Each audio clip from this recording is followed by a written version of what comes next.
Katiegruok ma jotuk adhula matindo Aegie's Football Academy omakore gi kambi mar shabiki.com mar gero mich rawere mayudore kar dak Mazimama e kaunti ma Nairobi.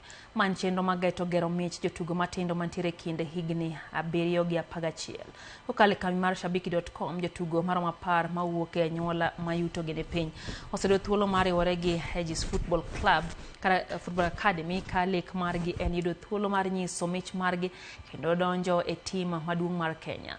Kenya ma piny Kenya timo ikruok mar bago tuke mag pinje Afrika 2027. Aegie's Football Academy gi kambi mar shabiki.com oketo grimiti mar gero mich rawere kaka achiel kuom yore mag nyiso ni Kenya bende nitiere kod mich.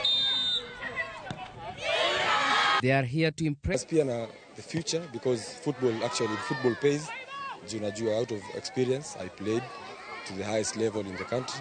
So that is the direction we are pushing them. Football talent in Kenya is immense. The quality of players we have is great. I think the structures that we have could be better. I think our entire infrastructure, from journalism to our player management to our club management, is where we need to improve to make it more attractive for corporates to come on board and make the game grow. Shabiki.com is proud to be in partnership with the Aegie's Academy.